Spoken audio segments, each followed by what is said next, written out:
L'éclairage, le sommaire que nous allons avoir, c'est dans un premier temps, nous allons parler de l'incandescence, argon-krypton, l'historique, les principes, la constitution, la désignation et l'étiquetage.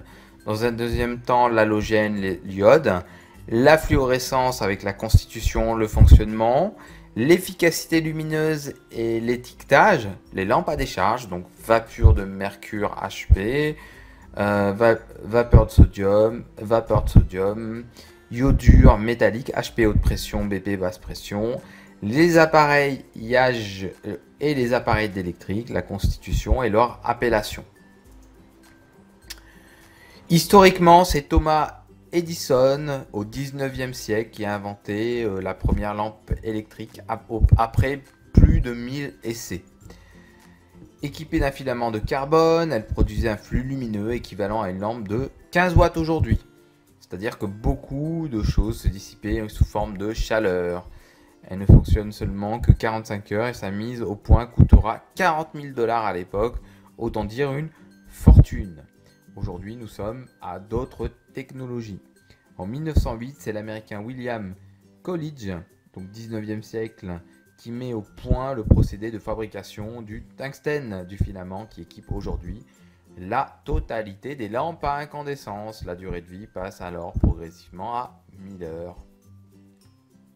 Alors là, nous avons une lampe à incandescence avec un interrupteur qui commande la lampe.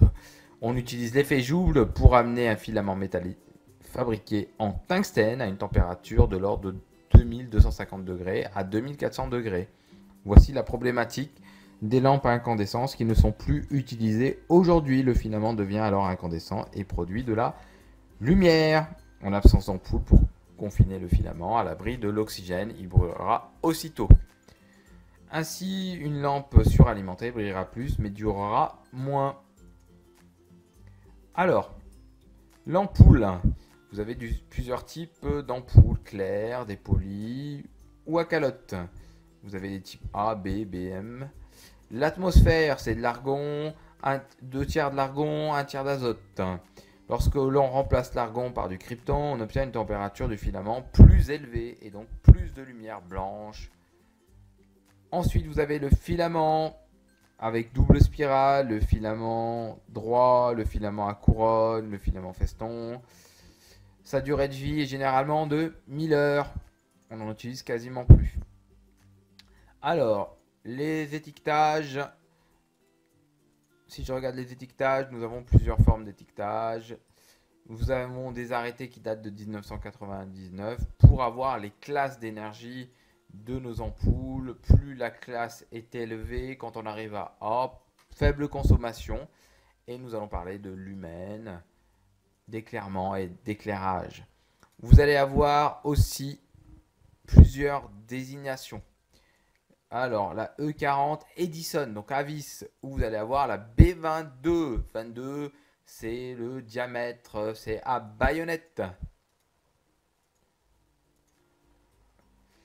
Alors, l'halogène est constitué de culots d'un tube en quartz.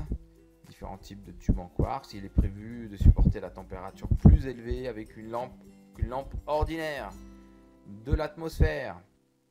Si on regarde ça, on voit bien que là, nous allons avoir des électrons qui vont s'associer avec d'autres électrons de tungstène. 2 atomes d'iode sont en attente. Ensuite, vous allez avoir le pincement pour maintenir le filament au centre du tube. Le verre est pincé à chaud lors de l'assemblage. Ensuite, vous allez avoir le filament avec des températures plus élevées, lumière blanche, durée de vie plus longue, 2000 heures. Et les connexions.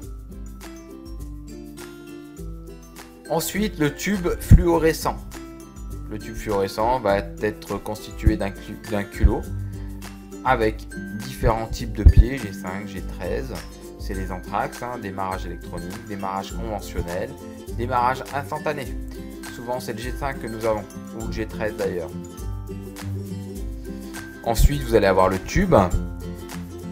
Forme tubulaire, 3 diamètres possibles, 16, 26, 38, plusieurs longueurs possibles de 14 cm à 1,50 m. L'atmosphère, Elle est constituée d'argan et de mercure en petite quantité, dosée très précisément. Vous allez avoir le sel fluorescent. L'arc électrique qui s'établit à l'intérieur du tube ne produit que des rayons ultraviolets à l'extérieur, non visibles.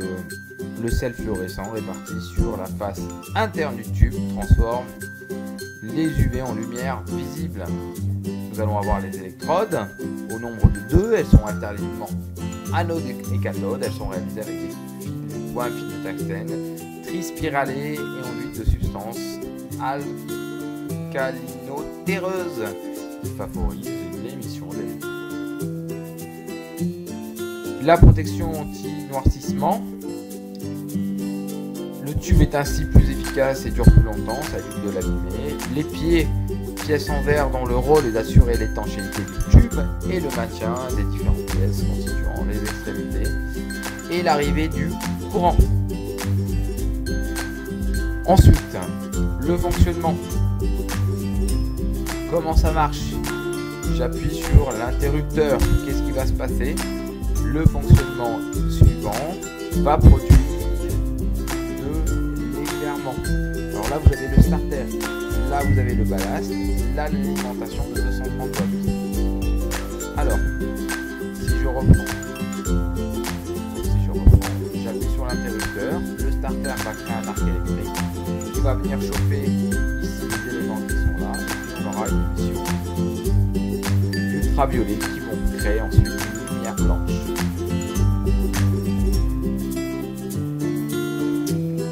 L'efficacité lumineuse, qu'est-ce que c'est? L'efficacité lumineuse, les tubes fluorescents et les lampes fluo compactes, bien que plus coûteuses à l'achat que les lampes à incandescence, sont plus économiques à long terme car leur efficacité lumineuse est plus grande durée de vie. Le tableau et le graphique suivant mettent en évidence cette efficacité.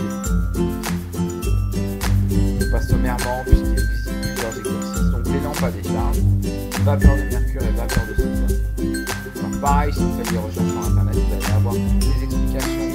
Le tube à décharge à vapeur de mercure sous haute pression est placé dans des ampoules avoïdes. La lumière produite est ampoule changée, la face intérieure de l'ampoule et établissez d'un revêtement fluorescent. Alors aussi c'est un procédé utilisé pour les lumières à l'extérieur. Ensuite vous allez avoir les vapeurs de sodium. Idem pour l'extérieur. Alors, c'est un tube rempli d'un mélange de néon et d'argon et contient une faible quantité de sodium. Ces lampes sont les plus performantes du point de vue de l'efficacité lumineuse. Cette performance s'obtient cependant en détriment de l'IRC, indice rendu de couleur qui n'est pas terrible, déplorable. Hein. Voilà, donc on n'a pas des lumières on n'a pas un bon rendu de lumière. Par contre, une bonne durée de vie. Ensuite, les appareillages électriques.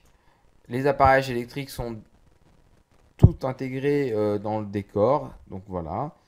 Donc on aura toujours un réflecteur, une lampe, une douille, fiche, cordon, interrupteur, transformateur. Voilà et à bientôt pour une prochaine capsule vidéo.